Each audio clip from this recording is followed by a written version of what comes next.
Smile, though your heart is aching. Smile even though it's breaking.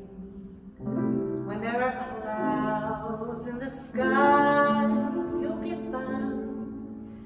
If you smile through your fear and sorrow, smile and maybe tomorrow you'll see the sun come shining through for you.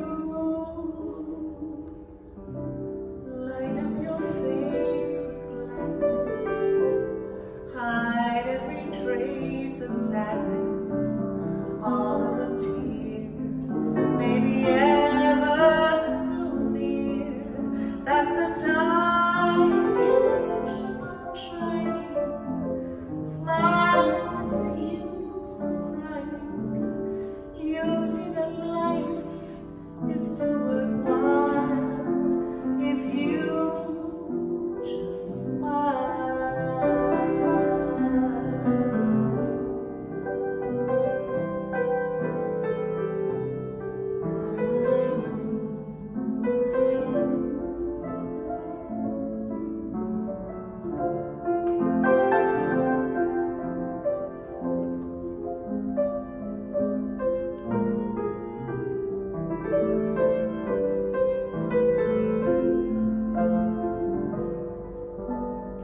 Light up your face with gladness, hide every trace of sadness, although a tear may be ever so near. That's the time you must keep on trying. Smile, what's the use of crying?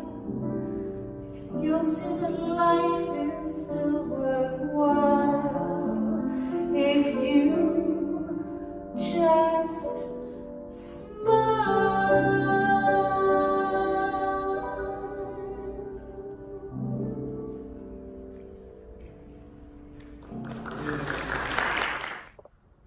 How many people here have read The Color Purple? Some people said, I think 2 people have read The Color Purple. Well, 3 of us, actually. It's a great movie. It's wonderful. Have you seen the movie? And the Broadway play is lovely. It's wonderful. But the book is just so powerful. There's so much more in the book than either the movie or the musical could ever hope to capture. It's a series of letters that Celie writes as she progresses from being someone who has no self-esteem to becoming a success in her life. At one point in the book, she's writing to God about her pains and disappointments in her life, and she ends one of her letters with, "Well, God, I guess you must be asleep." Who here has felt that way? God, hello, what do you do? Are you asleep? Are you? Remember the Time magazine back in the 60s, God is dead? It's like, I was a kid when I read that. It was kind of a shocking kind of a thing to see. But we all feel that sometimes. Where is God? There she is. Welcome, God.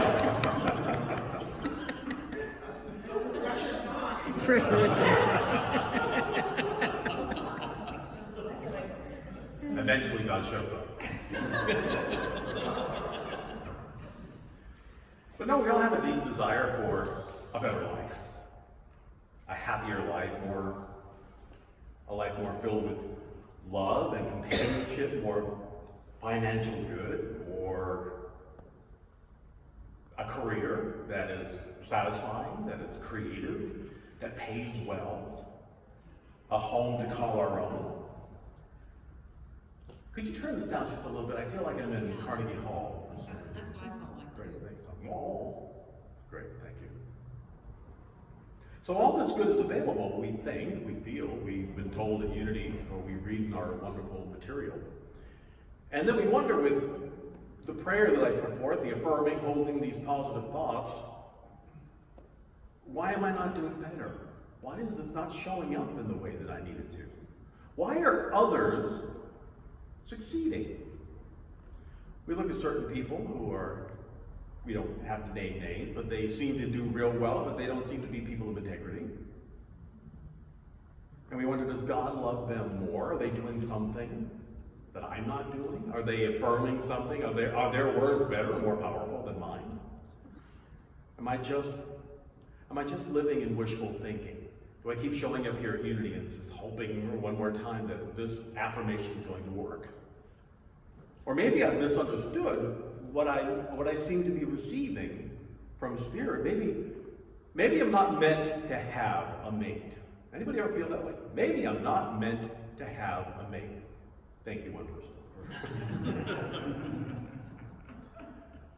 Or maybe I'm not meant to have that home by the ocean that I dreamed about my whole life, or be free from that disease, or free from depression, or just to be happy once. Just be really completely, totally happy once in my life. There isn't anybody here who hasn't wondered if God is asleep or maybe just ignoring me because my prayers aren't that really wonderful. Because we just aren't deserving, maybe, of having the good that others are, but I'm not quite sure what I've done that's so bad that the good just doesn't seem to be showing up. But the wonderful truth we need to remember is that the dream that we have was ours before we got here to the planet. It was installed, as it were, inside of you, in your soul. And when you first got wind of that dream or that desire, all of a sudden it made sense. Spirit, God, whatever word we want for that wonderful energy, gave us the dream. It was ours, always. Every single one of us has dreams and desires. Nobody is excluded. And if we got that dream from Spirit, then that dream can come true. God has the means for those dreams and desires and wants to move forward. And because the dreams are from Spirit, they're holy, they're sacred, and they are permanent. You ever wonder why they keep coming up over and over and over again? It's because it's permanent. It's installed inside of you. There's no way to get rid of it. Dreams don't die. They simply don't. They only get pushed down into our bodies and into our souls if we don't follow them, if we don't let them take their rightful place in our lives. It keeps coming up and then we push it down. It keeps coming up and then we get really annoyed with it and we keep pushing it back down. They continue to eat away at us.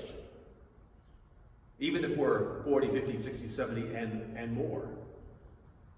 Because they don't die. If you have a dream, any dream, it's up to you to listen to your heart tell you what to do about it.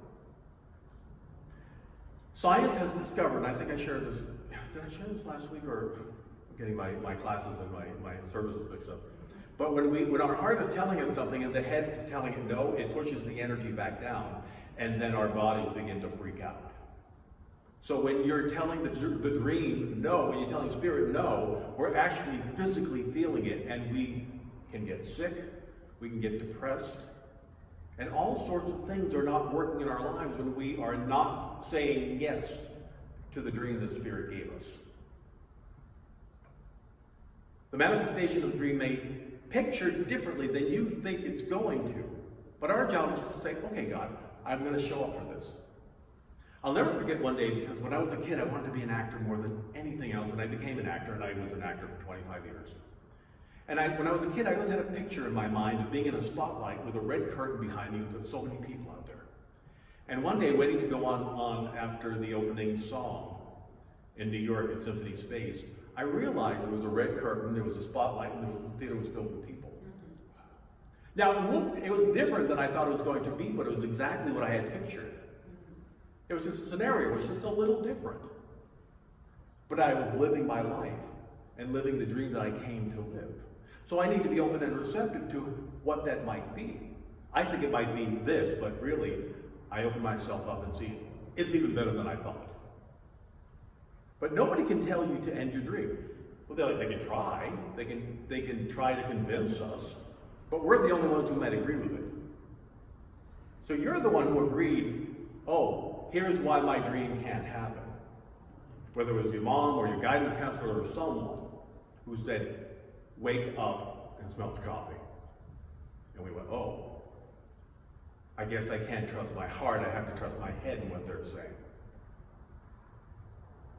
Many years ago, there was a peddler named Lou who knew that if he held on to his dreams, he would see them come to light. He had absolutely no doubt at all it was going to happen.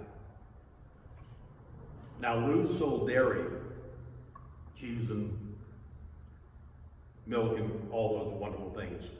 He sold it door to door with his horse-drawn cart, and as he traveled, he would repeat his dream of success over and over again. He would speak it out loud to his horse, Patty. Every day, he worked extraordinarily long hours, traveling many miles a day.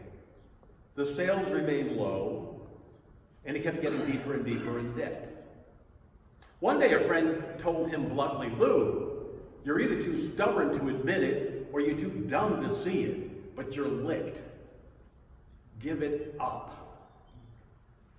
Lou said to his friend, I have a dream and it's going to come true. His friend went, even his horse went, oh my gosh. Enough, stop talking to me about this. So he kept going and he kept going and he kept going. When everything was pointing to failure and things weren't getting better, he kept going. No sign of success, he kept going. Today, the result of Lou Craft's dream, we know as Kraft food. Kraft cheese. How many people have had it? I have it in my refrigerator right now. Because one man kept saying, no, I'm not going to give up. This is my dream, and I don't care what my friends or my horse or anybody else thinks. This is why I'm here. And he knew that. He kept going on. He was speaking the word of truth, even only to his horse. But he was speaking his truth, and the universe responded back. When you commit yourself to your divine good, look out. It's going to land in your lap with a resounding thud, a joyful thud, if you will. Years ago, Saint Teresa, Sister Teresa, she was going to say that. Sister Teresa of Calcutta went to her Mother Superior and said, I have a dream. I want to open an orphanage. God said, open this orphanage. And the Mother Superior said, you can't build an orphanage with 3 pennies. And Teresa said, but with God and 3 pennies, I can do anything. So whatever limitation you think you have, add God to that. And you've got it. You have it. Again, God isn't a person in the sky making determination. God is the energy of success, the energy of love, the energy of light, imagination, all good. It's not a person making determinations about you.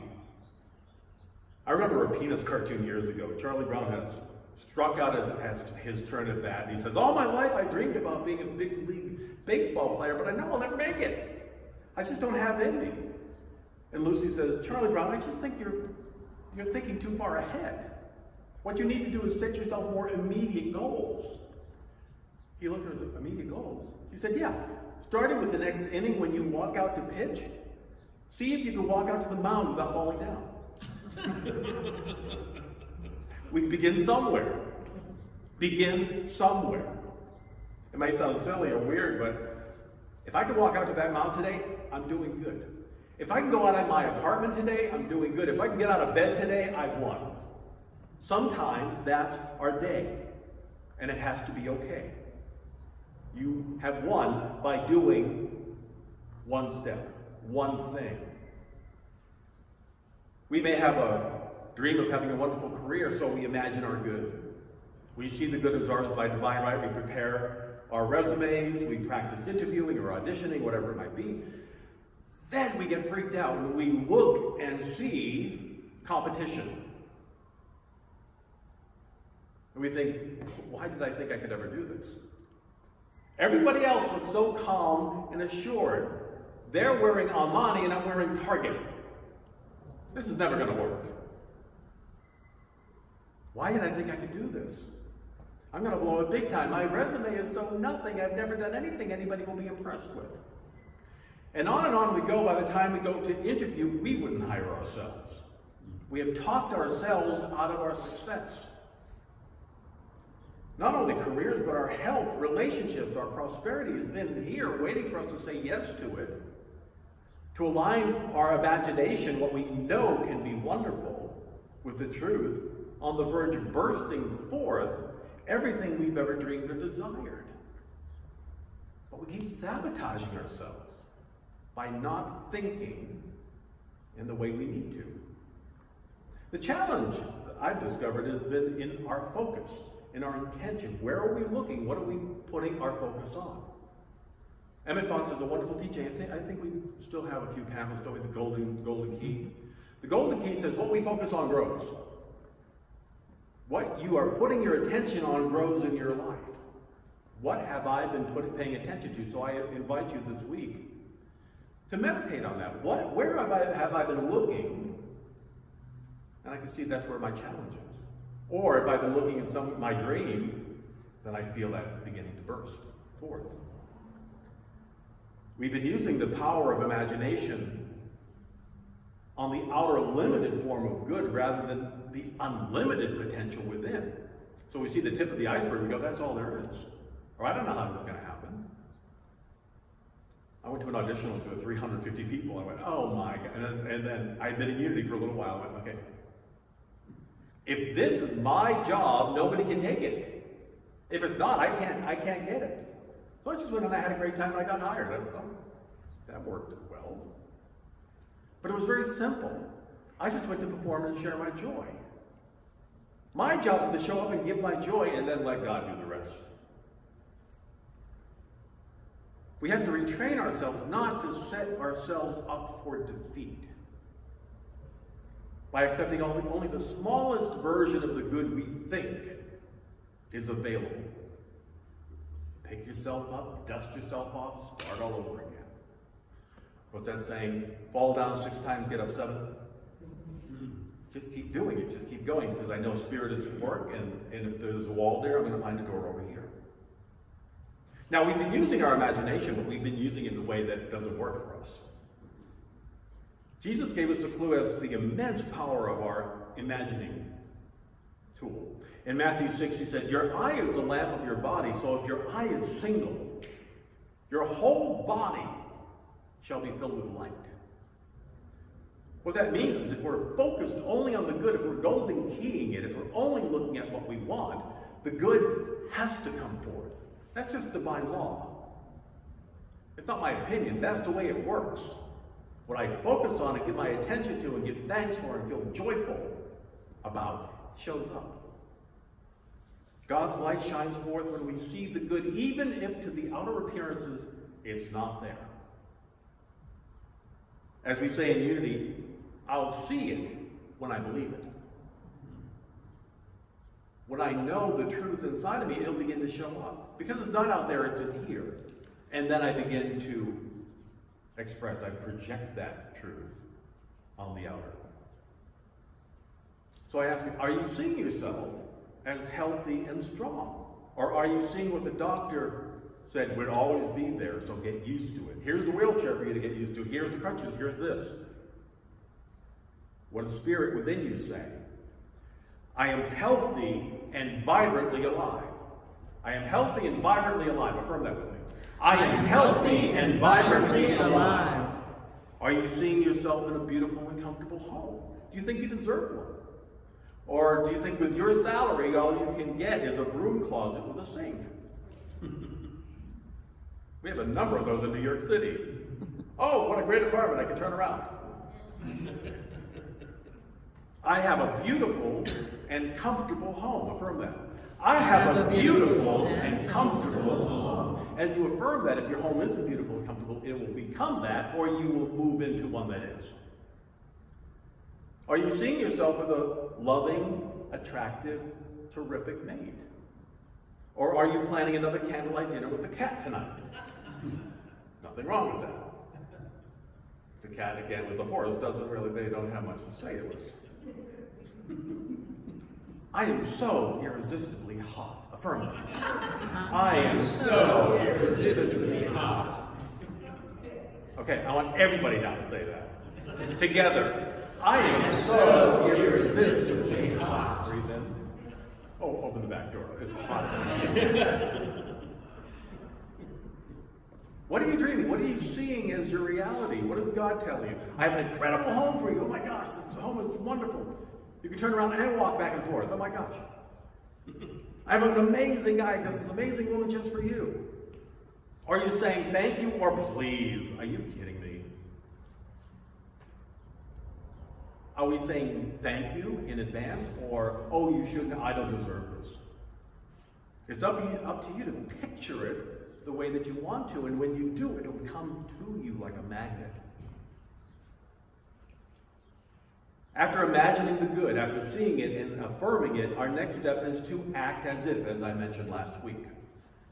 As Will Rogers said, even if you're on the right track, you'll get run over if you just sit there. Goethe said, what you can do or dream you can do, do it. Begin it. Boldness has genius, power, and magic in it. You know what you want. You've always known what you want. From the time you were 4 or 5, you knew what you wanted. Often people will come up to me after I said something like that. They go, I don't know what I want. Well, the truth is you do. You just don't know this is what you want. You think, well, I wanted it when I was a kid, or I can't have it anymore, and I have responsibilities, and I have a family, on and on and on. We talk ourselves out of the dream.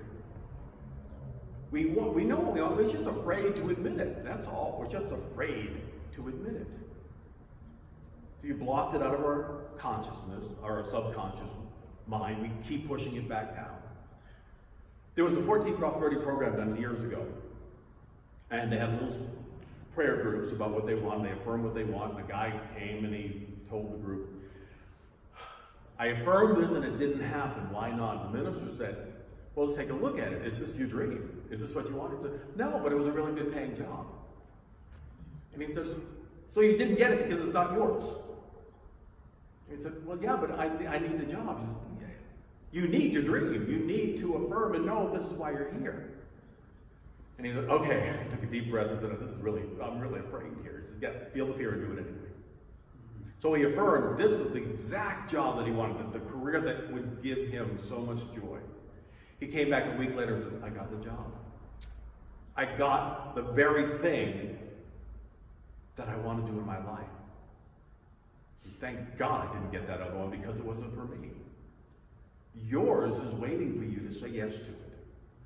Your job is not to figure out how, because you can't figure it out. You don't know everything. I don't know anything. I just know my job is to move forward. There's a wonderful affirmation that I've been using for years in this one, whenever I get kind of stuck here. All information necessary for the unfoldment of my divine plan is made known to my conscious, wakened mind, as it is required. I have faith that God is at work and my good is assured. Thank you, God, and now tell me what to do. All information necessary for the unfoldment of my plan is given to me as it is required. That's a really important part of that. Because we're not going to get the whole thing, because God knows we're Lucy Ricardo. We're going to mess it up if we have the whole thing. Oh, I think I can make that better, God. And the universe says, I don't think so. I know you. Here's the little bit that you need today. You dreamed your good, you pictured your good, you spoke the word of truth, that you deserve your good. Now we do what? We let it go. We let it go. In my mind, I picture, okay, God, I've affirmed, I know the truth, I feel wonderful. I'm going to go out and play now. I'm going to leave this to you. Because I don't know what to do now. Until, okay, here's what I need to do. Here's what I need to do. I think I shared with you that somebody came to me for counseling and said, I really need to meet this guy. We're in real estate together. I've never been able to get him or get through his people or anything. I said, just affirm that and know that you'll meet him when it's right. Just let it go. Quit putting energy around not meeting him. So much energy around not doing something, not having that, not. Just let it go. You'll meet him when it's right. He came back a couple of weeks later and says, I had an urge to go for a walk. I went around the corner, there he was. He said, hi, and I work here. And said, oh, great, wonderful. I have an idea. I said, come see me. Set up an appointment. They had an appointment to talk about this dream this person had. I don't know how it's going to happen. You don't know how it's going to happen. Just say, yes, God. Yes, universe. And move forward. One of my favorite poems, it's called Faith. It says, when you come to the end of all the light you know and you're about to step out into the darkness of the unknown. Faith is knowing one of two things will happen. There will be something solid to stand on, or you'll be taught to fly. I love that. Spirit's there. We're not alone. Spirit's here. Where's my faith? In spirit, or in hoping somebody's going to show up and rescue me? Do you believe that God is stronger than your fears? Do you believe that God's desires are more real than your family or friends doubt that you're on the wrong track? Time magazine article a few years ago reported that Dartmouth University found that the best predictor of survival amongst 232 heart surgery patients was the degree to which they had faith that they would get well. Those who didn't have faith in the power of God had more than three times the death rate of those who did. More than 3 times. Another study showed that those who maintained an active spiritual life and attended Sunday services regularly are less depressed, physically healthier, have a suicide rate 4 times less, and have, this is amazing, half the risk of dying from a coronary artery disease than those who don't attend services. Let me repeat, those who attend Sunday services regularly are happier and healthier and have way more money, okay? I just added that. What? Not to mention a love life. Yep. We know these hot people, you know? Thank you for the reminder. And again, I didn't write this, I'm just reporting. Scientifically, they've proven. And I just read this the other day. It says, in any given year, the flu shot is estimated to be effective in only 17 to 53% of older adults compared with 70 to 90% of younger people. Simply being in a good mood, however, appears to help older adults get the vaccine benefits. In a study of people aged 65 to 85, those who were in a good mood on the day of the vaccination had higher levels of influenza antibodies in their blood up to 16 weeks later. Show up in a good mood for anything. And what we're doing is we're physically, mentally, and spiritually raising ourselves up to be successful. It's proven. It's written down. Right here. Many years ago, there was an artist who decided he wanted to make a living drawing cartoons. Because he lived in Kansas City, the home of Hallmark cards, he submitted his work, and they said, "You have no talent." They weren't even blunt. They were like, "We don't see any talent in you at all." But he believed he came to the planet to draw. That was his joy. It's what he did all day that gave him such happiness. So he took his work to other greeting card companies, to newspapers, anybody who think to publish them, and they all said the same thing: "You don't have talent." It's like, hush. You don't have what it takes. Anybody ever say that to you? You don't have what it takes to do that. One day he felt a little low, very little money coming in. He was living in a mice-infested garage. But he said, no matter how often I get rejected, I still know this is mine to do. My heart keeps telling me this is mine. As he was daydreaming about his success, he noticed one of the mice he shared the room with was quite friendly, a friendly little guy who kept coming over to him. And he got an idea. He said, it was a powerful idea right there. And he began to draw the mouse, and that was the beginning of Walt Disney's success. There was Mickey Mouse right there saying, "Hey, hello." Mickey was an instant success, and Walt proved to the experts that success was possible when nobody believed in you. But when you know the truth inside of you, anything is possible. He had an intuitive understanding. This is my life. What the Spirit is saying is your life. Have you been ignoring it? Have you been pushing it down? Let it flow. There's nothing to lose. I have a calendar a day, as one says, "Don't be afraid of success. You've been a failure your whole life." What's one more? It's kind of an interesting way of looking at it, but it's true. It's like, why am I afraid? Nothing to be afraid of here. Our intuition is where spirit works. Our heart is where, people say, what's unity about? And I always boil it down. Listen to your heart. We teach, listen to your heart and you can't fail. Go to your gut. That's where spirit is right here. Whatever you call it, God, spirit, the universe, it doesn't matter. Listen and move forward with what you hear. So take a breath. Close your eyes. Breathe into your heart. Go to your heart. Go to your heart always. Feel that good at work in you. Let go of the fear. Let go of doubt. Let go of anything that is keeping you back from being the perfect, wonderful, expressive being of light and love that you are. Nothing is as real as the dream that God has waiting for us to fully accept. Take a breath. Let go. I myself know nothing until Spirit reveals it.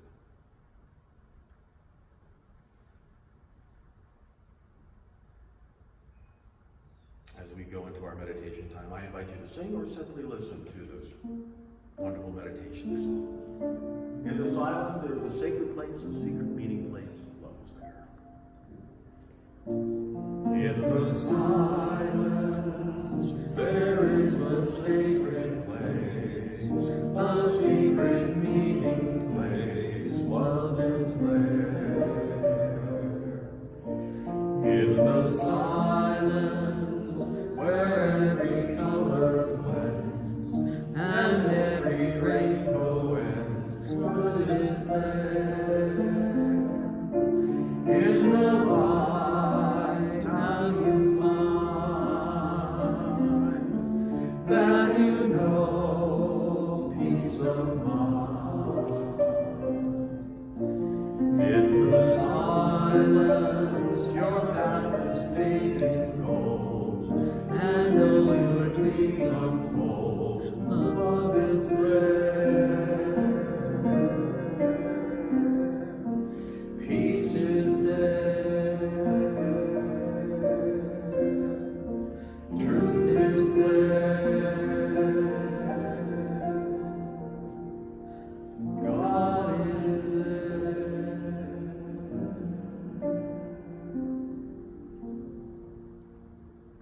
Peace, love, truth, good, all here right now. Even though we know this truth, we keep looking outside of ourselves for it. But unless it's revealed inside first, we won't find it. So I go to my heart, I go to my secret meeting place with my Creator. And I get the wonderful assurance that it's all taken care of. My job is to be joyful, to be happy, to be grateful, faith-filled. Knowing that when I step off, there's something solid, or I spread my wings and I fly.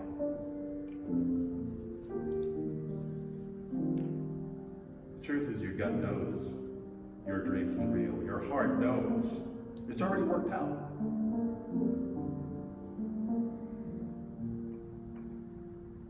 Even our great teacher said, I myself know nothing. I don't know until it shows up. I just know it is showing up. And they always gave thanks before any expression of spirit manifested. So my job is to focus on the good, to accept the good, to speak only good.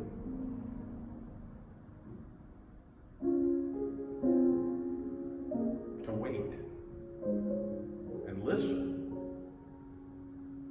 and move forward to my success. I deserve healing. Every part of my being is in perfect divine order. This body was created perfectly.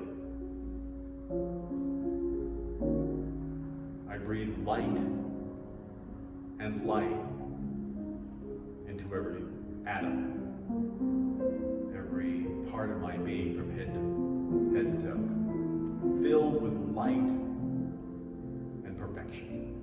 Breathe that in.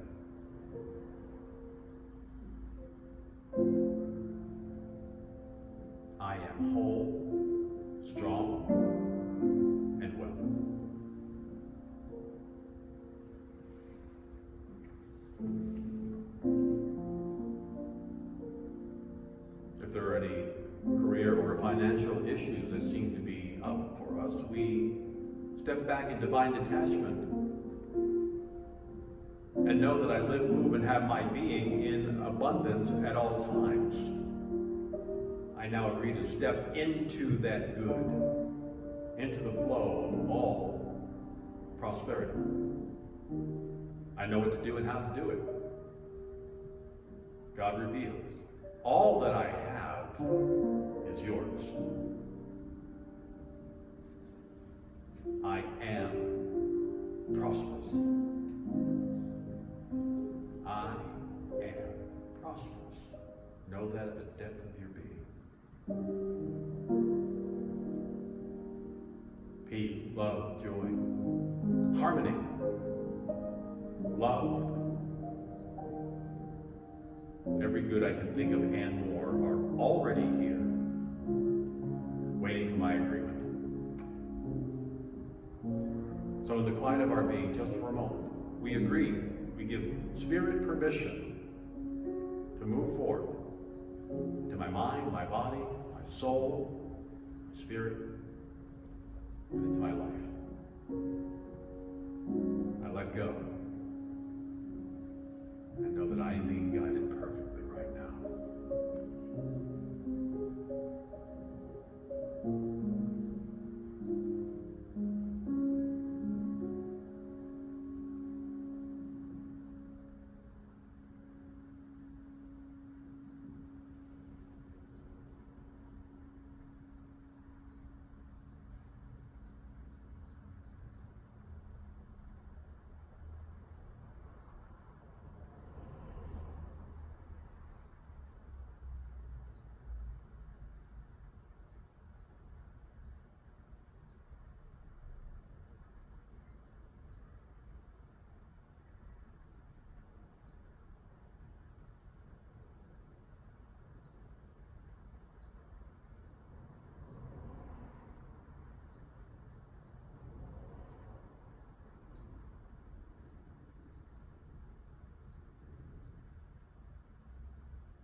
Take a breath.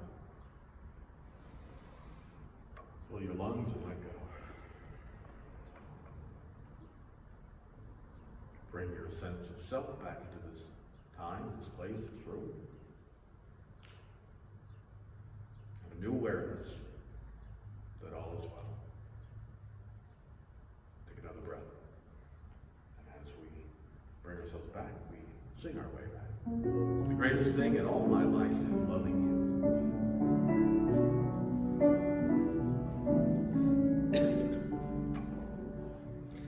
The greatest thing in all my life is loving you. The greatest thing in all my life is loving you. I want to love you more. I want to love you more. The greatest thing in all my life is loving you.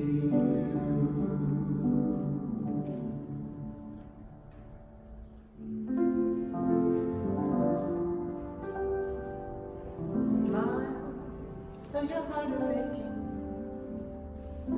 Smile even though it's breaking.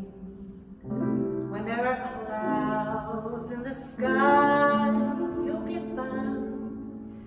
If you smile through your fear and sorrow, smile and maybe tomorrow you'll see the sun come shining through for you. Light up your face with gladness, hide every trace of sadness, all of a tear, maybe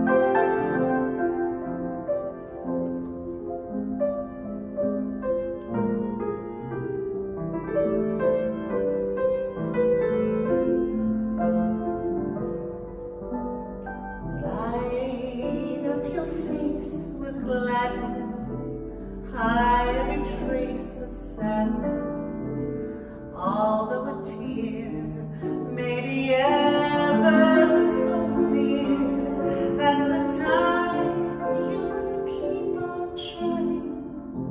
Smile, what's the use of crying? You'll see that life is still worthwhile if you just